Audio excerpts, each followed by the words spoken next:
everybody, as usual, I'm glad you're here today, and I miss you, and I'm really excited to make some awesome art with you today.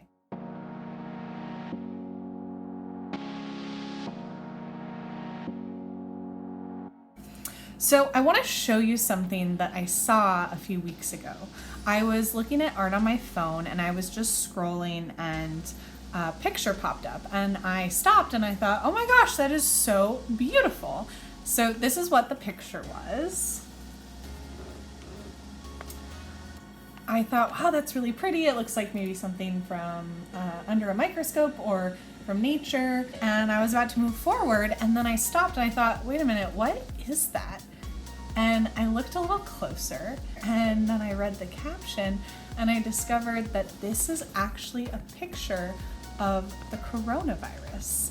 Each of these little blobs is a coronavirus. That's the thing that I thought was so beautiful scrolling through my phone. And I just started thinking to myself, that is so weird that I could see this picture of something that is a little bit scary to me right now, something that I don't like. And my first reaction could be, whoa, that's really pretty. How could something that I have so many bad feelings about also look like a beautiful snapshot of nature? This is a picture from under the microscope. So this just kind of got me thinking about science and art and investigation.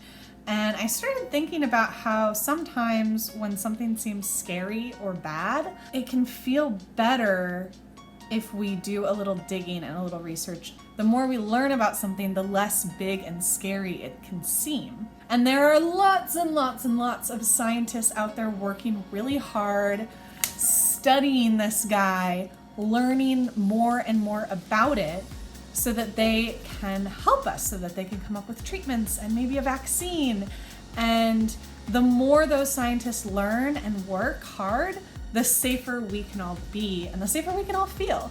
So we're going to be scientists today and artists as well. Scientists and artists often have really similar jobs. So we're gonna be scientists and we're going to look and draw under the microscope the coronavirus. You may have a lot of feelings right now about what's going on, about this virus, about having to stay home, and that's really normal and that's really okay. I know that I have a lot of feelings right now. I'm mad that I can't be with my students and my family and my friends. One thing I know is that making art and creating something is a process that can really help with those feelings. It's a time where you can sort of think and reflect. It's an opportunity to express those feelings. When you're done, a lot of times you feel a little bit less lost or a little bit better. So I hope that this lesson today gives you some fun new technical drawing skills, and I hope that it also maybe gives you an opportunity to just sort of let whatever feelings you have out right now, and any feeling is okay.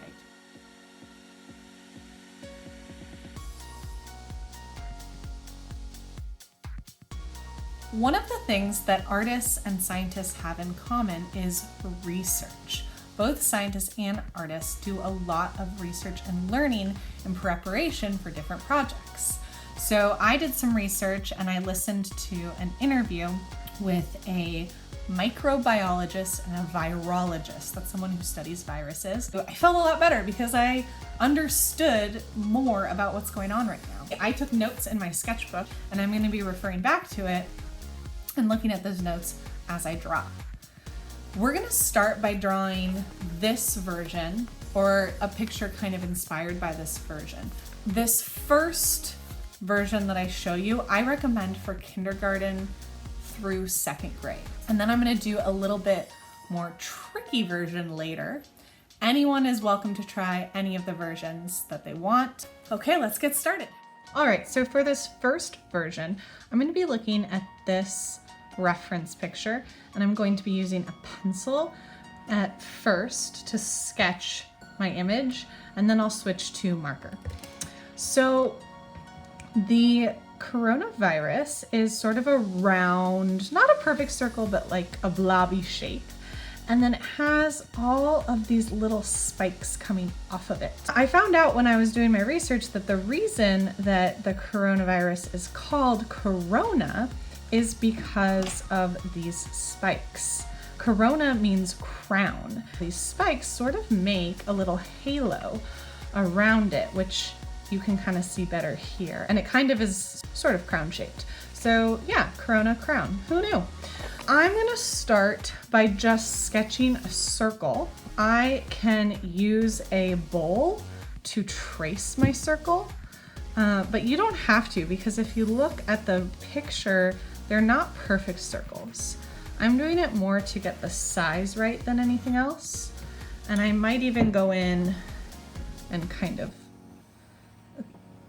make my circle imperfect. Make sure you draw really lightly. Put your circle in the center of your page and draw big. Now I'm going to go in and I'm going to add those little spikes around the outside. So they kind of have two lines that curve towards each other, like that. And then they connect. And you can see that they are not the same perfect shape. They're very organic shapes. Remember, there are two types of shape: organic shapes and geometric shapes. Geometric shapes are things like triangles and squares and circles. Organic shapes don't have names and rules. A lot of times they remind us of things from nature, and they're often sort of curvy. I want you to notice that I am turning my paper as I draw. That's because we want all of these spikes to be pointed out away from the center of the circle. And if I try to do it without turning my paper, my spike might not be pointed the right way. So it just helps me draw them at the right angle and draw them straight out. So you can see my organic shapes, none of them is exactly the same. None of them are perfect. Now, I'm going to look at this picture because I see these little spots, these little dark spots that this picture doesn't have. And looking at some of the diagrams we have, I can see that those spikes go all the way around. In fact, this is 3D, so those spikes actually go across the front as well. That can be kind of tricky to draw, so I'm just gonna do a few little splotchy circles. Again, they're not perfect geometric circles, they're more organic shapes. And then I might do some little sort of C shapes, like a circle that doesn't close all the way, so that means it's not a shape, it's actually a line, just to kind of give those little spikes some dimension, even though we're looking at them from above, so we can't see the stem like on the other ones. And I might go give some of these guys those little C shapes too. Just kind of shows the curve of the top of the spike, because they're sort of this weird little blobby shape. Okay, my next step is going to be to switch to markers. I'm actually going to erase my circle that I had at first. While I erase, let's talk about color. So, you know, Miss Amanda loves complementary colors. Complementary colors are colors that are opposites on the color wheel. So if you're looking at a color wheel and you see red, the opposite side of the color wheel will have green. Those colors are really different from each other. They're far away, they're not next door neighbors. So they tend to look really good next to each other.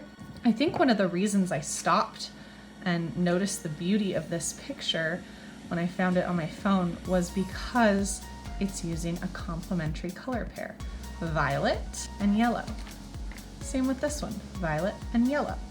When you add color to your image, I'd like you to also use a complementary color pair. So you could do violet and yellow, like me.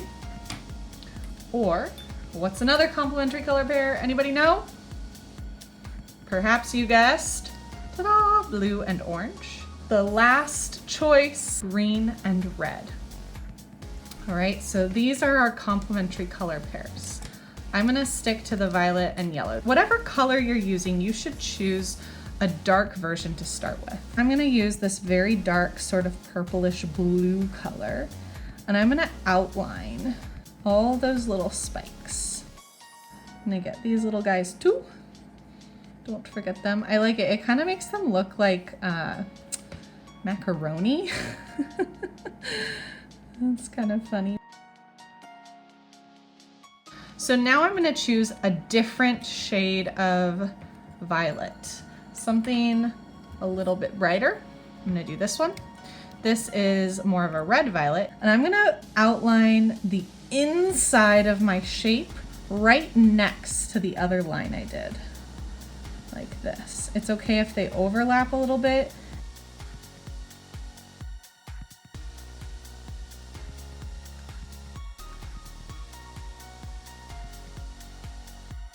I'm gonna cap that, and I'm gonna do one more shade of violet. I'm gonna do this really light one. For this one, it's actually like almost like a bumpy line or a wavy line. It's sort of like that crown that the virologist, that the scientist was talking about, how the coronavirus kind of looks like it has a crown, and that's why it's called corona.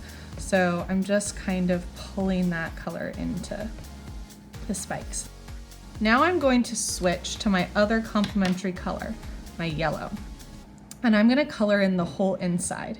If there are some white spaces showing, that's okay, because I am using some Crayola markers, and they are washable, water-based. If you saw our lesson from last week about heroes, you saw that I used markers and I added water to sort of turn that marker into watercolor paint. I'm gonna do the same thing today because I think it's really gonna give us a cool effect. And we'll be covering those white spaces when the marker bleeds a little bit. So normally Miss Amanda really encourages you to fill in the white spaces so that your picture looks complete. For this step, it's not a super big deal. And then I'm gonna work on the outside. So I'm gonna do orange. Remember this little halo that we sometimes see because of the spikes? I'm going to try to capture that by outlining the outside of my shape with orange. It's gonna almost look like it's glowing because I'm using that complementary color, so they contrast each other a lot. Contrast is a principle of design. I will add yellow to this as well to spread out to the rest of the background. All right, so like I said, because I used some basic water-based Crayola markers, the marker on my paper will bleed a little bit if I add water.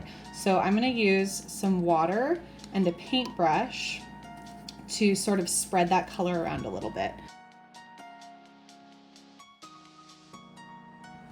All right, so there we have our finished coronavirus painting.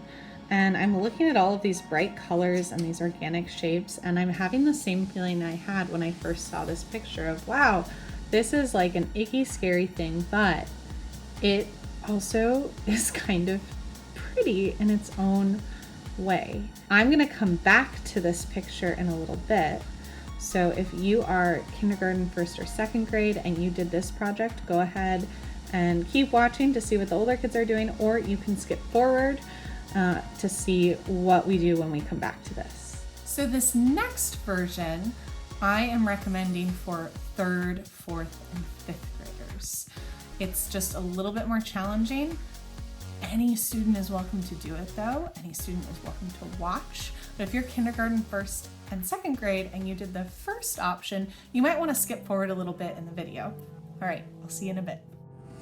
All right, 3rd, 4th, and 5th graders, we're gonna do a more 3D version of our virus. The microscope version looks a little bit flat. These are actually spheres. So a sphere is a 3D version of a circle. It's a 3D object. In these pictures, they look a little bit more like spheres, and you can see how those little spikes that give it that name, corona, they go not just around, but also over the front and all around every part of the sphere. It's gonna be a little bit trickier, and we're gonna have to use value and shading to achieve that. I'm gonna be using a pencil to start with, and just like with the other version of this project, I am going to start by drawing a circle, a big circle that takes up a lot of space on my page. I suggest you use a bowl to trace with.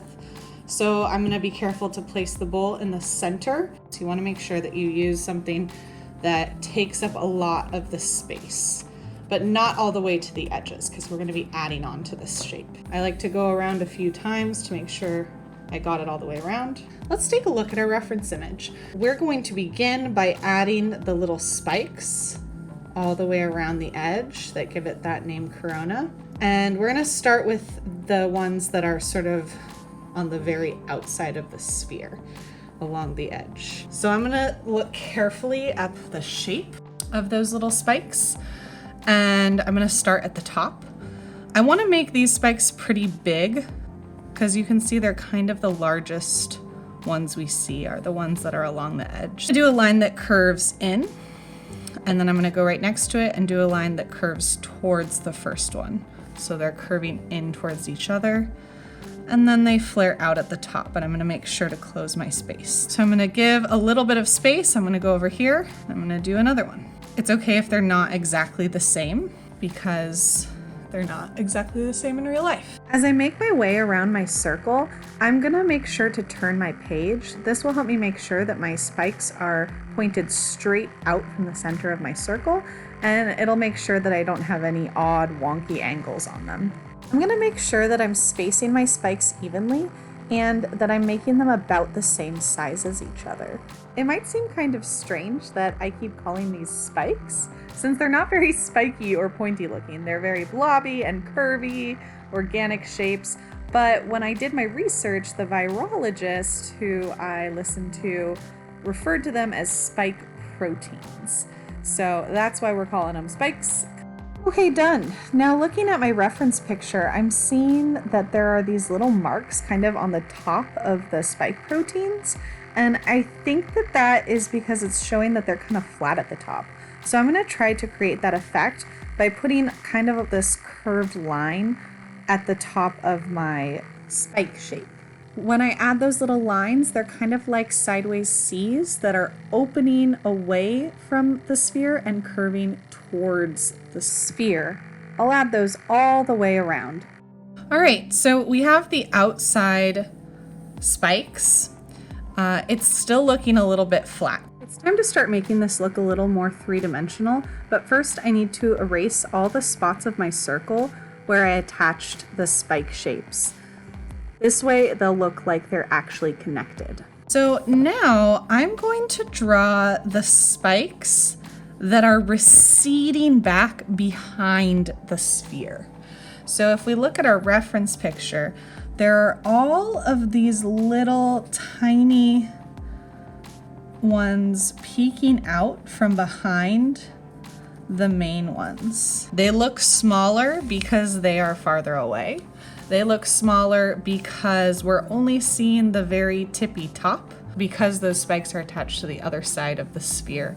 So we're not seeing all of them. I'm gonna do some that are maybe peeking out from right behind one of them, so only part of it's showing. I might have one where I see all of it and it's just smaller, and I might even have some little tiny ones poking up. I'm gonna continue to turn my page as I go.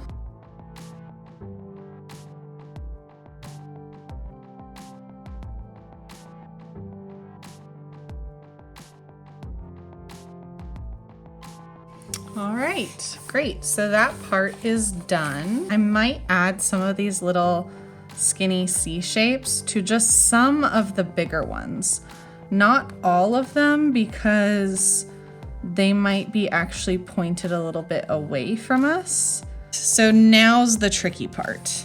The spikes that are on this part of the sphere. Whew, those are tricky to draw because they are pointed towards us. It is a lot trickier to draw my finger like this than from the side. Here we're drawing them from the side. Now they're pointed up. We're gonna start with the ones that are further off to the side because they're still sort of at an angle that we can see part of the side. I'm gonna do like an oval shape. So after I have my ovals, I'm gonna do the, I guess we could call it like the stem. Again, those same lines that curve towards each other, just flaring out. It's gonna be kind of short though, because we can't see a ton of that base. I'm not gonna have this connect all the way completely. I'm gonna have it a little bit disconnected. And that C is gonna be a little bit bigger because we can see more of the top. When I go over here, I'm not gonna do my stem the same direction. It's gonna point towards the center. Just like when we were putting these around the outside, everything should be kind of coming back to the center of our sphere.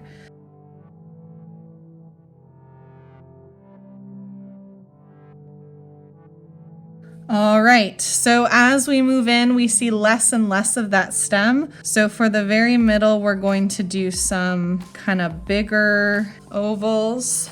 And I'm only going to see a little teeny bit of the stem poking out from under those ovals. This middle space is still looking a little bit bare, so I'm just gonna add a few more. Okay, so now we have a nice line drawing, but it still doesn't look totally 3D. So the solution is to add some shading, some value. Value is lightness and darkness in a color. You can definitely see value on this picture. There's highlights around the outside edge, and over in the center, it's a little bit darker. It looks like for this one, the light is shining from over here. So this side is lit up, this side is a little bit darker. To do that, we need to first think about where our light is. So I'm gonna pretend that light is shining from over here. I'm gonna lightly draw an arrow like this just to help me remember. I'll erase that later. The light is shining here. Where would the light hit the sphere and the spikes and light it up? And what are the areas that would be not hit by the light, so they'd be in shadow? Probably in general, this side is going to be a little darker than this side. I'm going to start by just going around the outside like before. I'm gonna start with this first little spike I did. So if the light's over here, that means that this side of my spike is in shadow and this side of my spike is lighter. I'm pressing kind of hard on the outside line, and then I'm slowly releasing the pressure with my pencil as I get to the center of the shape. I'll also put some shading inside that little C curve and at the very top of the stem right below where the shape flares into like a bulb. So this part's not gonna have that much shadow because the light is hitting it pretty directly. So now my shadows were over here for this spike. It's gonna flip to the other side for this one because the light is shining right down the middle. These two are kind of splitting the light. All of the spikes on this side are gonna have bigger shadows on the left, and all the ones on this side are gonna have bigger shadows on the right. As we get back here, both sides are going to be dark. For these ones back here, it's just the same idea, although I am gonna put more shadow at the base because I think that this sphere from our perspective would be casting a little bit of a shadow on the base of the spikes.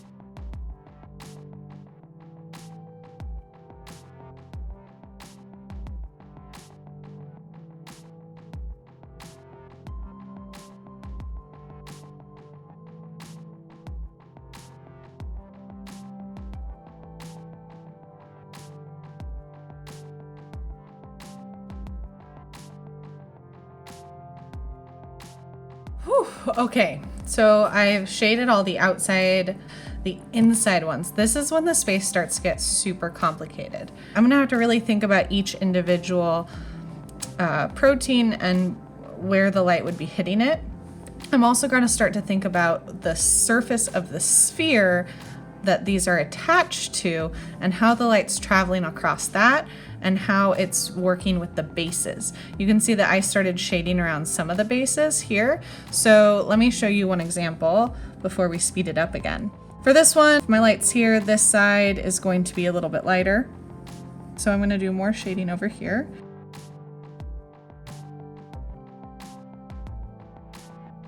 And I'm bringing lots of shadow sort of under the base of the little bulb at the top. And I'm fading my shadow out towards the center of the stem and as it flares out onto the sphere. I'm also thinking that there would be a shadow kind of behind like that, and I'm making it kind of round, like it's sort of flaring out from the base onto the sphere. And then this side's not going to have very much shadow at all. As I go, you will also find that I might start to pull some of these shadows out a little bit to shade this side of the sphere, because this part of the sphere is going to be darker and this side will be lighter. Let's see how it goes. Wish me luck.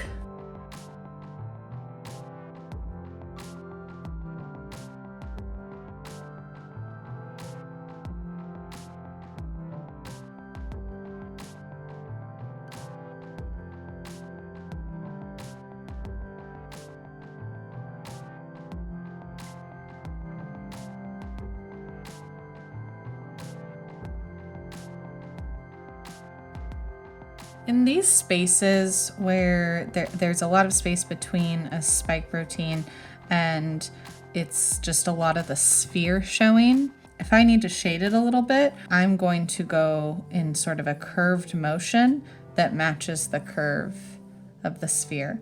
I'm doing that over here because, again, my light's here, so it's getting into sort of a dark area. So especially on this side of the open space, I'm gonna do just a little bit of shading, following the curve of the sphere, and it can go up into the other little shapes that are attached. So that will help me start to build the spherical shape a little bit when we do our shading, or even if I was adding color, by following the shape and the curve of my form, it helps add to the 3D effect.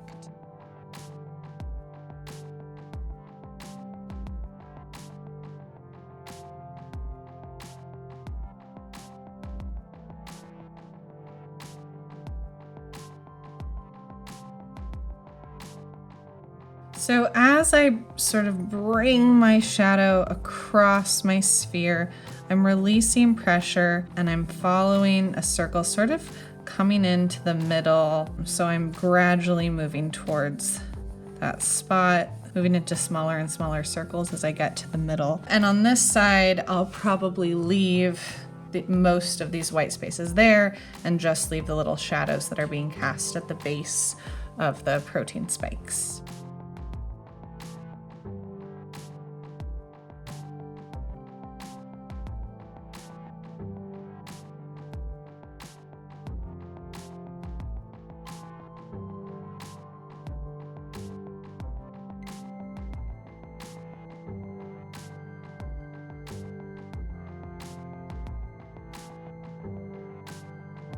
All right, I'm feeling pretty good about my shadows and my highlights.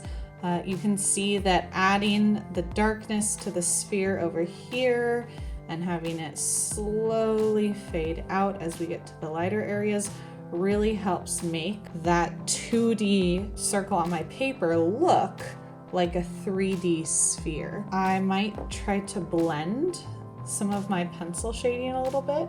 I have a blender that I can use, or you can just use your finger. It gets a little bit messy, but that's okay. You can also wrap like a tissue or some toilet paper around your finger to do that blending.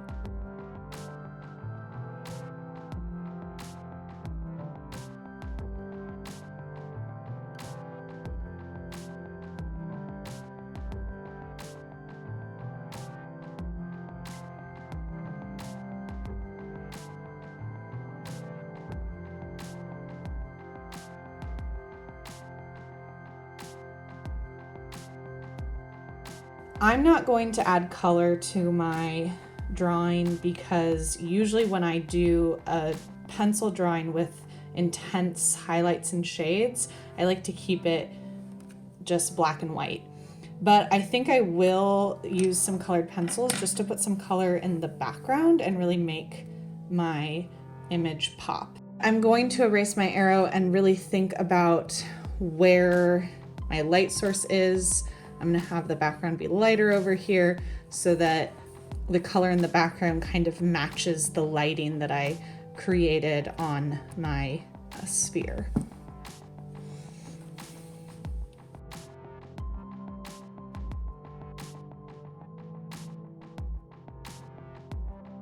Okay, so I have both of my finished coronavirus drawings.